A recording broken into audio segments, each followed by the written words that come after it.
What's up everybody and welcome to the channel. Today we're going to be checking out this 2025 BMW XM. So this one's finished off in the black sapphire metallic. Original MSRP, they start around the $170,000 mark. Slightly pre-owned, you're looking at mid to low hundreds. So comment below, do you think this is the ultimate family SUV if you don't want to go as crazy as a Lamborghini Urus? There are some really crazy SUVs these days, and this one is one of them, honestly, packing an awful lot of technology and style. So underneath the hood, you are going to get a 4.4 liter twin turbocharged V8. It's a plug-in hybrid as well.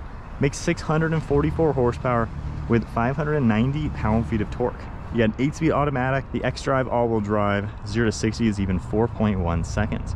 Now curb weight is 6,000 pounds, got an 18.2 gallon fuel tank. You can expect about 14 miles per gallon. However, it does have a 30-mile range for the electronics system. So moving on to the styling. So we've seen this car for a couple years, still currently on sale. Has a really unique look to it, especially with the headlights and everything. Has a really nice design, especially with the grille lighting up. The actual headlights are below those running lights. And then we have ducts for airflow, parking sensors, safety sensors. There's a lot of bold lines throughout the front end. It is a really cool looking SUV. And then on the hood, you have these really sharp lines fading towards the windshield. At the side, you got a cool set of 22-inch wheels with a very angular look to them. The spokes are very three-dimensional, two-tone color, body color fender arch, and then we got the XM logo in the gold color. There's a black trim piece throughout the side, black pretty much on everything on this specific spec. A cool design on those side skirts, and then even the door handle has a really nice texture. Got your gloss black mirror caps with a turn signal as well as the camera, and all blacked out trim for the windows. For the side profile, it kind of looks like the X5 M competition, just a lot more angled and bold. It's basically that car just on steroids with the plug-in hybrid. In back, you got a nice set of LED taillights, all blacked out. Got the BMW logos etched into the glass as well. Exhaust tips are super cool with that layered look, and it's kind of funny. You can see down into it, which is interesting. If it rains, maybe get a little water that'll shoot out once you start it up. You got your parking sensors, reverse light, XM logo very large, and just a really bold design all throughout this car. It is definitely a pretty cool looking vehicle. From here, you got this button underneath the lift gate. We can pop that open very well. Now the rear bumper doesn't really protrude outwards at all, so it's kind of makes it a little bit easier to gain access to the floor. And then as you can tell, it's a nice squared off floor design. Very easy to put cargo in here. We also have a cargo cover that we can easily remove. We got the charger since it is a plug-in hybrid. And then from here, we can easily pull those and get the seats to fold down nice and flat. So it gives it a pretty good amount of space in here, as you can tell. And then putting the cover back on, you can tell we have still a great amount of space all around it. So pressing that button on the key fob, we have remote start, lock, unlock, all of your typical buttons as expected. And then just grabbing the door handle, checking out the interior. This gets a black leather interior, and I like how everything is covered in a nice material. Even the bottom of the rear doors, all nice, got stitching on it everywhere. And then for the back seats, easily lifting them up. So you're gonna get 3 people to sit back here in this nice bench row. Got armrests and cup holders in the center as well. And then you can see this cool stitching design all throughout it, which is a really cool look. And then going ahead and hopping in at 5'11". I have the driver's seat at my head as well, and I have a ton of legroom and footroom. You got ambient lighting all around it. It's a really nice place to be. These seats are ultra padded, good angle. We have air vents here as well as over here. You're gonna get heated seats, climate controls, even storage, spot for a tablet. But this is a roomy back seat, honestly. Fits really nice. I love the Alcantara headliner and this whole top geometric shape with all the lighting. This is a really cool feeling interior. It definitely feels like it's a bit special over a standard X5. For the front seats, once again, you got all the cool materials. Everything's covered in leather and stitching on the door. Got your release handle, more lighting, memory seating, all those controls, Bowers & Wilkins audio. Seats, once again, they do have a nice adjustable leg rest. You have all these controls. You can maneuver the backs of the seats in any which way. So all sorts of good controls on the seats, more of the stitching and perforations. And then your standard BMW steering wheel. Got this black chrome trim on it too. So firing it up, starts up in electric mode. Again, this is a plug-in hybrid, so you can drive it in electric range. If you then, on this specific one, we've already got it configured, and you can hear that engine roar to life.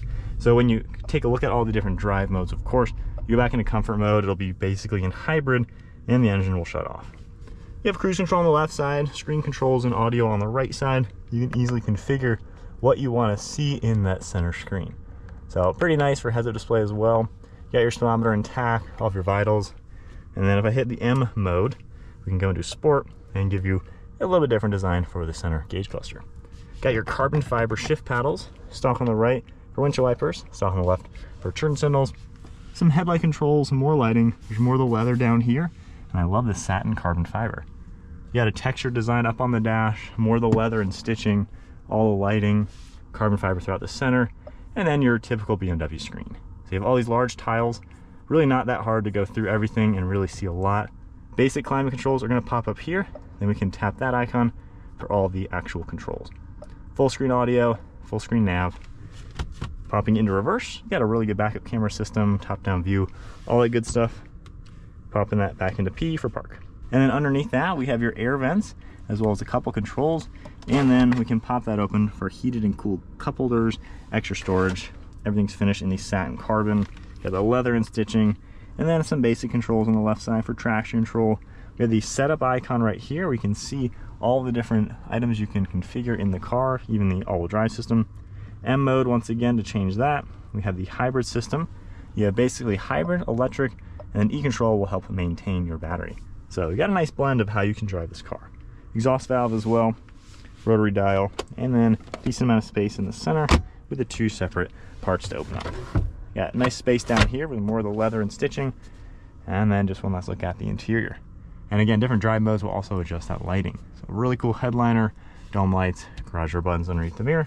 Just a really cool interior. All right, so setting off now in the BMW XM. So being a plug-in hybrid, if you just kind of drive it in the standard mode, I have energy recovery on max. Right now, you can see the blue line right there. That's basically the electric, and then the tach is at 0 right now because the engine's not even on. And even if I accelerate a little bit, we're still accelerating up with just EV power with no engine. If you give it a little bit more throttle, like you're really trying to accelerate, the engine will kick in. And of course, start giving you all the power, letting off now. The engine will idle a little bit, and as I kind of just keep cruising, engine shuts back off. So pretty cool the way you can drive this. Hybrid mode, it does a really good job. Now, one thing funny with this car, it's not trying to be an efficient hybrid. Obviously, the gas mileage is not that good in this car, but whenever the engine kicks on, it's kind of like an experience. It kicks on, and you know that it kicks on just because you can start hearing the rumble. If you go to electric mode, though, completely drive it in electric mode. You don't have to worry about the engine. Even full throttle, the engine does not kick on. I will say it's a little on the slow side when you're in pure electric mode. It weighs a ton. The electronics don't give it that much power, so it's not exactly fast. And it's 45 to 50 in like a second or two, so it's not exactly fast, but around town driving, it's super useful, of course, to be able to just do that. Now, if I go into the M2, this one's already preset to have it all into the sport modes. Engine stays on basically, and then both the engine and the electronics will work together. Then you can go into manual mode if you'd like, and of course you can still adjust your shifting just like on any M car. And this is an M car, kind of like an M3 or M5, just, you know, from an SUV. So it's a step up from an X5M competition, and I guess these days it's kind of like the new M5 Touring, honestly, just more of an SUV.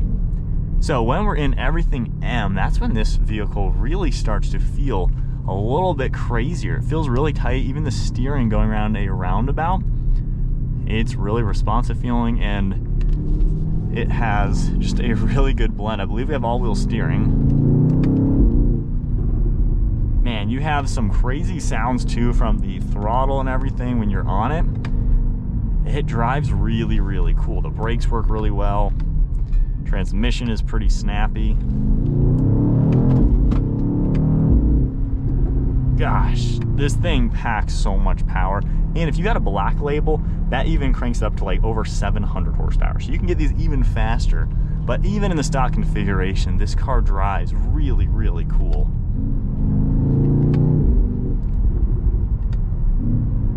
Gosh. But it's so cool how you can just tap one button and we're back into automatic hybrid mode, and we're in electric mode. So it's really cool to enjoy the plug-in hybrid characteristics for a car like this. You know, there's daily drivers that have this type of technology. I think it's more fun to have a plug-in hybrid on something a bit more special, because this car, you have to plug it in to charge it to get the benefits. If you're not charging it like every day, you're not really getting all that benefit of what this thing is capable of. So when you do keep it charged, I mean, it really wakes it up. Normal driving though, when you're in the comfort and everything, it's still comfortable, luxurious, it's super quiet, it's super comfortable to sit in. You have great visibility around it. All the ambient lighting looks really good. The tech works well. I know not everyone likes this new screen. Honestly, when you start using it more, I like this a lot. I have no complaints. My brother just bought an X5 with this new screen. Within an hour, he said he loves it way better than the old one. So the tech works great, and this thing does feel really special. And on the used market, it's a lot cheaper than when they were brand new. This one only has a couple thousand miles on it. And I mean, you're saving like $30,000 or $40,000 over whoever bought this thing brand new. But it is a really cool experience just to enjoy all the technology, all the performance, and just the unique SUV at the end of the day. So it's definitely something to put on your list if you want something a bit wild. Maybe you're not ready for a Urus SE, which is way more money. But you know, this thing really offers a lot.